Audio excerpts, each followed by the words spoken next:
Hello friends, मैं Amit Kumar. Amit classes में आपका स्वागत है।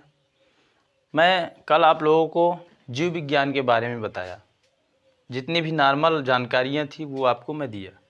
अब आज से हम अपना नया चैप्टर स्टार्ट करेंगे, जो कि हम चालू करने वाले हैं कक्षा 12 का जीव विज्ञान। ये हम चालू करेंगे कक्षा 12, यानी कि इंटर का हम कौन सा सब्जेक्ट करेंगे? जीव विज्ञान। उम्मीद करता हूँ कि आप लोगों को जीव विज्ञान के बारे में अच्छे से जानकारी हो गई होगी।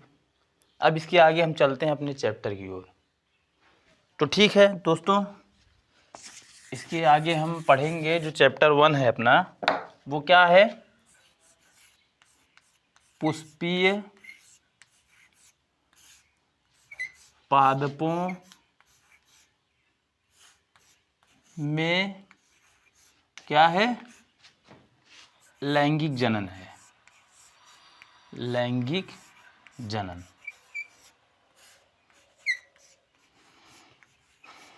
तो सबसे पहले हम आपको बता दें कि चैप्टर का नाम है पुष्पीय पादपों का लैंगिक जनन। अगर हम लोगों को अच्छे से हेडिंग को समझ में आ जाएगा, चैप्टर की जो हेडिंग है उसको अगर समझ में आ जाएगा, तो हम लोगों को पाठ या जो है इस अध्याय को समझने में बहुत सारी कठिनाइयों का सामना नहीं करना पड़ेगा। तो हम लोग सबसे पहले समझ सकते हैं कि ये पुष्पीय है, ये क्या है, इसका अर्थ क्या होता है? पुष्प। पुष्प के बारे में हम क्या करेंगे? लैंगिक जनन के बारे में पढ़ेंगे। यानी कि जनन किसे कहते हैं? सबसे पहला हमारा प्रश्न उठ रहा है कि हम पुष्प तो समझ गए हैं, इसके बाद हम समझेंगे कि जनन किसे कहते हैं।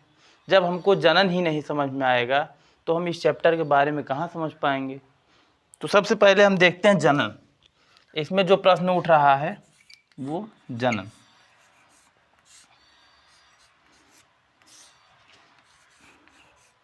अपने जैसे समान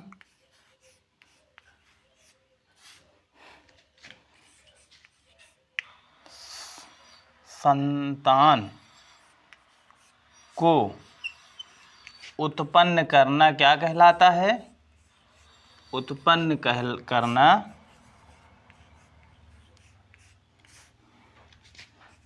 जनन कहलाता है।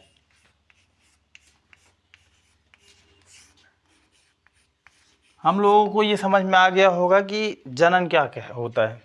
तो सबसे पहले हम इसको समझेंगे। अपने जैसे समान संतान को उत्पन्न करना ही जनन कहलाता है। अपने जैसे समान संतान को उत्पन्न करना ही जनन कहलाता है। अपने जैसे संतान आदमी क्यों उत्पन्न करते हैं? ये बात समझ में आई? मतलब रिप्रोडक्शन क्यों करते हैं, जनन क्यों करते हैं? जनन इसलिए करते हैं जिससे इस समाज में, इस देश में, इस दुनिया में जो प्राणी जनन नहीं करते हैं उनका क्या होता है? उनकी जो एक प्रकार की जो इन्वायरमेंट, पर्यावरण होता है, वहाँ से उनका जो है नाम निशान ख़त्म हो जाता है। इसलिए चाहे मनुष्य हो, चाहे कोई जीव जंतु हो, वो क्या करता है? जनन करता है, जिससे कि उसकी जो संतति है, संतान होती हैं, वो क्या करें? सब कुछ मेंटेन रखें, इन्वायरमेंट को मेंटेन रखें। अब आप देख लीजिए कि जैसे पेड़ पौधे हैं, अगर वो जनन ना करें, अगर अपने जैसे संतान को उत्पन्न ना करें, तो हमें वायु नहीं मिल सकती। वायु मिल पाएगी क्या? नहीं मिल सकती ना। तो जैसे अगर अपने जैसे संतान को पेड़ पौधे ना उत्पन्न करें तो हम लोगों को ऑक्सीजन कहाँ से प्राप्त होगा? हम लोगों को फूल और फल कहाँ से प्राप्त होगा? तो नहीं प्राप्त हो सकता ना। तो इसलिए जनन करना क्या है? ये बहुत ही ज़रूरी चीज़ है। ठीक, तो हम आगे पढ़ते हैं। इसके बारे में जनन हम पढ़ चुके हैं, इसको हम जान चुके हैं कि अपने जैसे समान संतान को उत्पन्न करना क्या कहलाता है? जनन कहलाता है। ये कितने प्रकार के होते हैं? ये मुख्यतः 2 प्रकार के होते हैं। मैं आप लोगों को बता दूं, ये कितने प्रकार के होते हैं? 2 प्रकार के होते हैं। जनन कितने प्रकार के होते हैं? 2 प्रकार के। पहला होता है लैंगिक जनन। लैंगिक जनन। और दूसरा क्या होता है?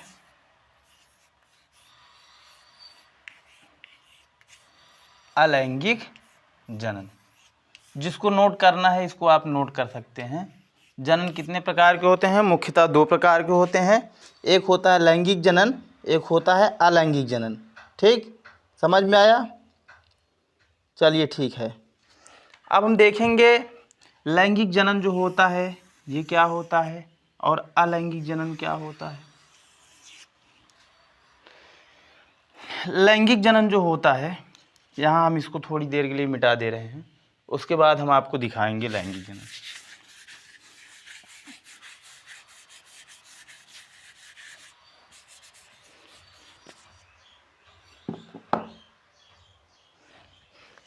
लैंगिक जनन जो होता है इसमें क्या होता है? नर युग्मक और मादा युग्मक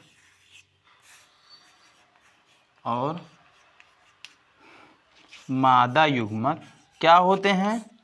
अलग अलग होते हैं, अलग अलग होते हैं। इसका ये मतलब होता है कि लैंगिक जनन में क्या होता है कि नर युग्मक यानी कि पुरुष अलग होते हैं और महिला अलग होती है। और जो अलैंगिक जनन होता है उसमें क्या होता है? नर युग्मक और मादा युग्मक एक ही में होते हैं, एक में ही होते हैं।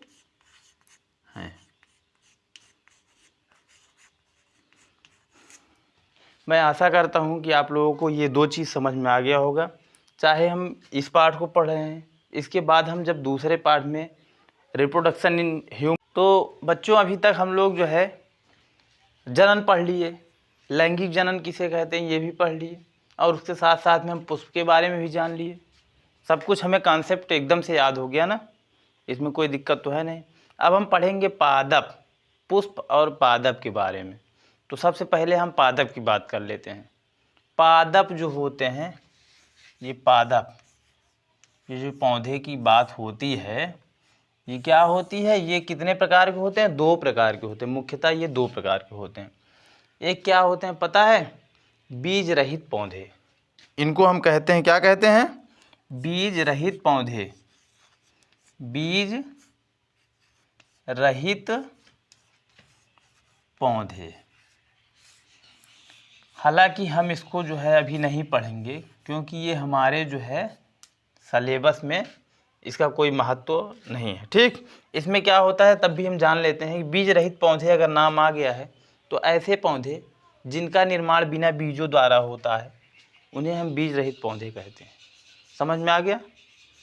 चलिए हम इसके आगे पढ़ते हैं। अब दूसरा जो है वो बीज वाले पौधे। दूसरा हम पढ़ेंगे बीज वाले पौधे।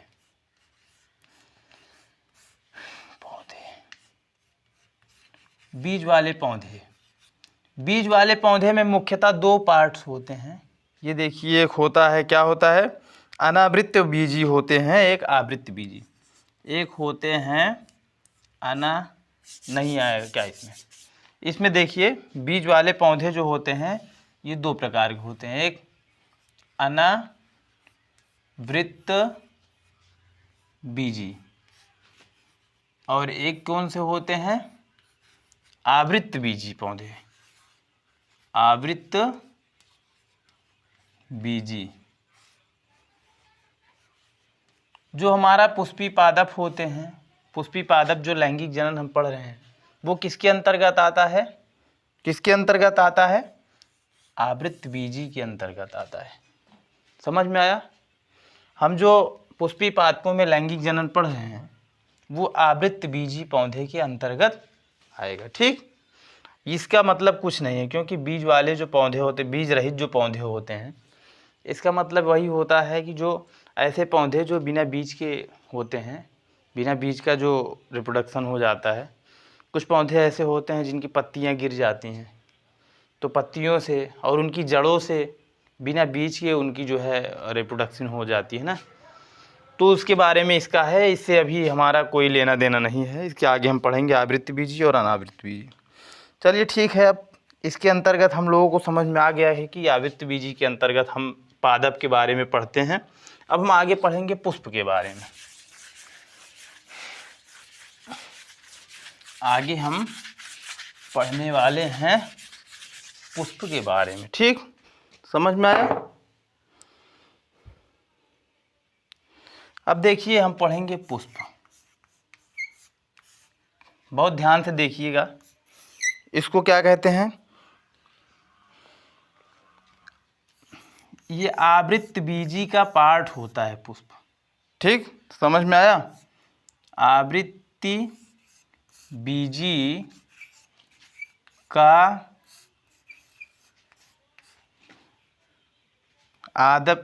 का लैंगिक अंग जो होता है वो क्या होता है? पादप होता है। ठीक, पादप होता है। अभी हम लोग जो है बीज रहित में जो बीज वाले जो हम पौधे के बारे में चर्चा की है उसके अंतर्गत ये आता है। आवृत्तबीजी जो पौधे होते हैं, आवृत्तबीजी पौधे का लैंगिक अंग जो होता है वो क्या होता है? पादप होता है। ठीक, हम इसको आसान भाषा में लिख सकते हैं, आवृत्तबीजी का लैंगिक अंग क्या होता है? पादप होता है। ठीक, समझ में आया? अब पुष्प क्या होता है? पुष्प क्या होता है पादप का? पुष्प जो होता है, पुष्प पादप का लैंगिक जनन होता है। ठीक, लैंगिक जनन होता है। मतलब पुष्प जो होता है, पुष्प पादप जो होता है, इसका लैंगिक जनन क्या होता है? पुष्प जो होता है उसका लैंगिक जनन क्या होता है? पादप होता है। क्योंकि इसमें जो पुष्प होता है इसमें नर युग्मक और मादा युग्मक दोनों पाया जाता है, इसलिए हम इसको क्या कहे हैं? लैंगिक जनन कहा गया है ना। इस जो है प्रश्न में, इस जो है चैप्टर में क्या बताया गया है? पुष्प पादप का लैंगिक जनन होता है। यानी कि लैंगिक जनन इसमें नर युग्मक और मादा युग्मक दोनों के विषय में चर्चा किया गया है। जब लैंगिक जनन आ जाए तो आप लोग समझ जाइएगा कि इसमें दोनों का चर्चा किया गया है, दोनों विषय का चर्चा किया है। ठीक, तो हम इसको मिटा रहे हैं, आप लोगों को नोट करना है तो नोट कर लें। अब इसमें पहला पॉइंट हम लोग देख चुके, अब दूसरा पॉइंट देखेंगे। पुष्प एक रूपांतरित प्ररोह होता है। पुष्प क्या होता है? एक रूपांतरित प्ररोह होता है। यानी कि ये जो है पुष्प क्या होता है? ये रूपांतरित होता है, यानी कि बदलता रहता है ना, बदल जाता है ना। पुष्प पहले जो है कली बनती है, उसके बाद क्या हो जाता है? पुष्प का निर्माण होता है ना। अब हम देखेंगे कि पुष्प का अध्ययन किस बुक में, मतलब किस विज्ञान के द्वारा करते हैं, किस बुक में पढ़ा जाता है। तो पुष्प का अध्ययन हम किस में करते हैं? पुष्प का अध्ययन हम करते हैं, किस में करते हैं बच्चों? फ्लोरीकल्चर में करते हैं।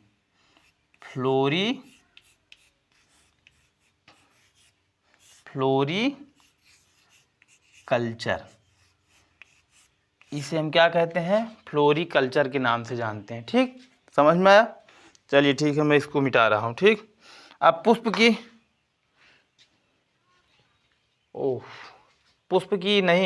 खेती को कहते हैं। पुष्प की खेती को कहते हैं फ्लोरीकल्चर। गर्मी बहुत ज़्यादा है इसलिए जो है थोड़ा सा दिक्कत हो रही है, देख रहे हैं आप लोग पसीना हो रहा है। तो हम आप लोगों को ये बता रहा हूँ, पुष्प की जो खेती होती है उसे हम फ्लोरीकल्चर के नाम से जानते हैं। ठीक, इतना समझ में आया? पुष्प का अध्ययन किस में करते हैं उसको देख लेते हैं, इसको हम इतना मिटा रहे हैं। ठीक, पुष्प का अध्ययन जो होता है उसको हम एंथोलॉजी में करते हैं। पुष्प का अध्ययन हम एंथोलॉजी में करते हैं, एंथोलॉजी में करते हैं। पुष्प का अध्ययन हम किस में करते हैं बच्चों? एंथोलॉजी में करते हैं। ठीक, समझ में आया? चलिए ठीक है, आगे बढ़ते हैं। अब हम देखेंगे पुष्प के भाग। तो हम चाहते हैं कि आप लोगों को डायग्राम के माध्यम से बताया जाए, जिससे आप लोगों को भी समझने में आसानी हो सके।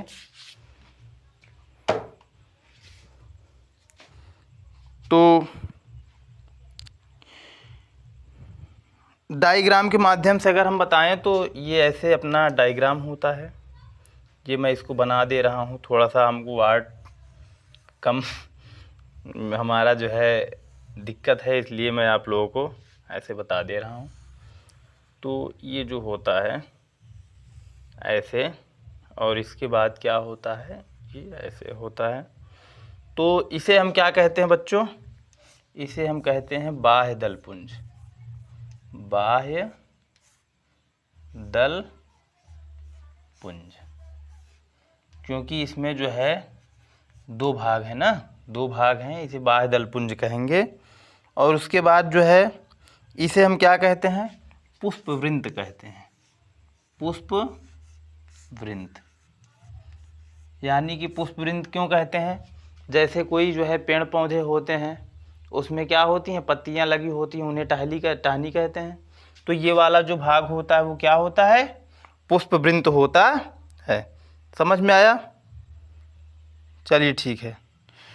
और इधर हम देखेंगे ये वाला भाग, अगर हम देखेंगे और उसके बाद हम इसको थोड़ा सा डायग्राम और भी बढ़ा देते हैं।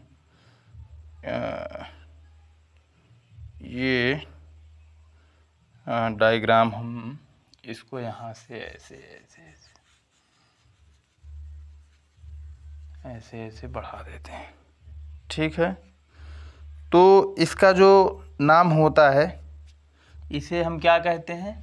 ऐसे भाग को देखिए, जो गुलाब का गुड़हल का फूल होता है उसमें गोला गोला लाल रंग का जो होता है ना राउंडिंग में, वो क्या होता है? दलपुंज होता है, दलपुंज होता है। ठीक, इसके मुख्य चार भाग ही होते हैं, बाह्य दलपुंज, हाँ, और उसके बाद जो है आपका दलपुंज हो गया, और इसके बाद यहाँ हो गया स्त्री केसर, स्त्री केसर।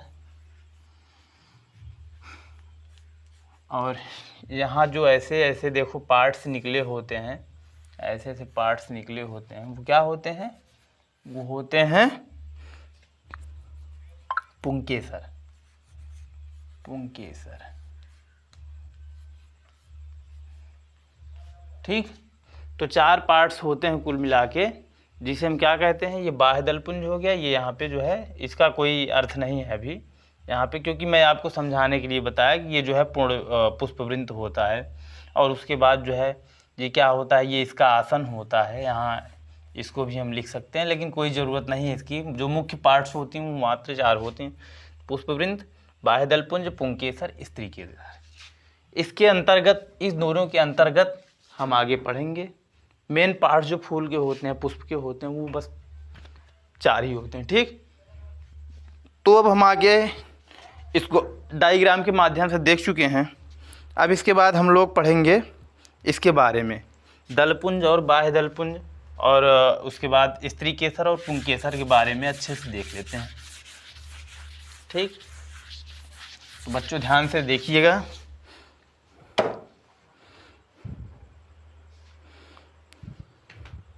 बाह्य दलपुंज, बाह्य दलपुंज।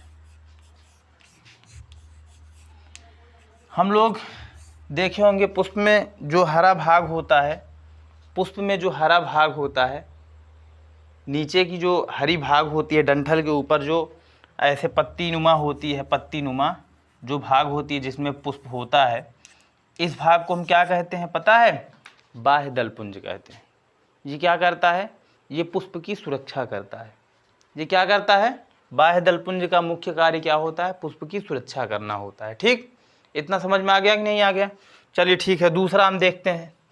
दूसरा क्या है? दलपुंज। दलपुंज। दलपुंज का कार्य क्या होता है, हम आपको डायग्राम के माध्यम से दिखा चुके हैं। दलपुंज का मुख्य जो कॉन्सेप्ट होता है ना, वो क्या होता है कि वो जो पुष्प को आकर्षित बनाता है। जब पुष्प आकर्षित हो जाते हैं, मतलब आकर्षित तरीके से जब बन जाते हैं पुष्प, तो जिस तरह से एक दूसरे को देख के आदमी आकर्षित हो जाते हैं, एक एक्सट्रैक्ट कर लेते हैं, सेम उसी कंडीशन में पुष्प पे जो है भंवरे या कीट जो है वो क्या करते हैं, आकर्षित हो जाते हैं, यानी कि खिंचाव करते हैं। तो उसके माध्यम से क्या होता है, निषेचन होता है। स्त्री केसर और पुंकेसर जो है जाके क्या हो जाता है, मिल जाता है। तो इसका मुख्य कार्य क्या होता है, इसका मुख्य कार्य होता है कीट पतंगों को आकर्षित करना, यानी कि अपने तरफ खींचना। तो ये समझ में आ गया, बाह्य दलपुंज क्या करता है, ये पुष्प की सुरक्षा करता है, ठीक। और दूसरा जो हमारा है सिस्टम, ये पॉइंट, वो क्या है, दलपुंज। दलपुंज क्या करता है, पुष्प को अच्छा बनाता है, यानी कि आकर्षित पुष्पों को क्या करता है, कीट पतंगों को अपनी तरफ आकर्षित कर लेता है, खींच लेता है। उससे क्या होता है कि जब पुष्प वहाँ पे बैठते हैं तो उनके माध्यम से निषेचन होता है, ठीक। तो अब हम आगे देखते हैं।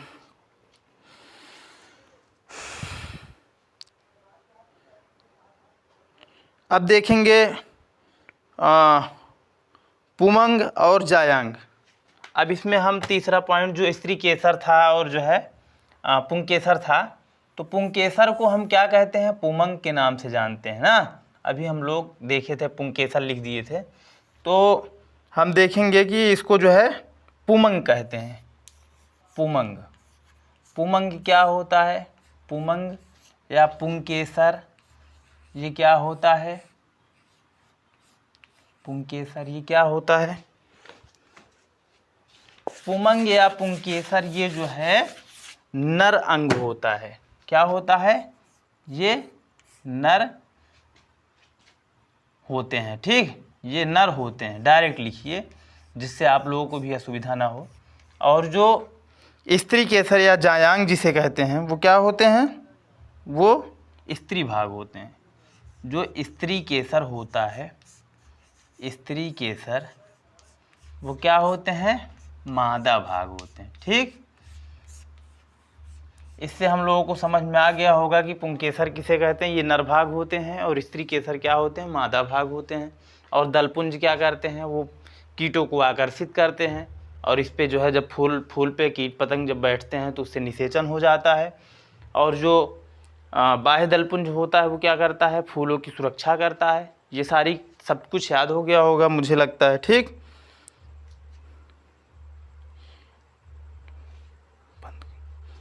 अब देखेंगे हम एक लिंगी और दो लिंगी पढ़ेंगे। इसमें भी एक होता है, क्या होता है, इसमें एक जो है हेडिंग है, वो है एक लिंगी पादप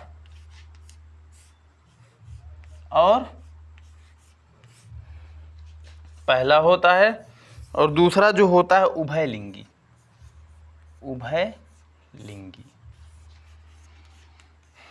तो बच्चों, जो एक लिंगी पादप होता है, इसमें क्या होता है, इस पादप में सिर्फ एक ही लोगों का भागीदारी होता है। जैसे हम जीव जगत में अगर बात करें तो अमीबा पैरामीशियम जो होता है वो क्या होता है, एक लिंगी होता है। उसमें नर युग्मक और मादा युग्मक क्या होते हैं, दोनों होते हैं ना, दोनों एक में ही होते हैं। और अगर हम लोग देख लें कि अलैंगिक जन्म देख लें तो उसमें नर युग्मक और मादा युग्मक एक होते हैं, और इसमें क्या होते हैं, और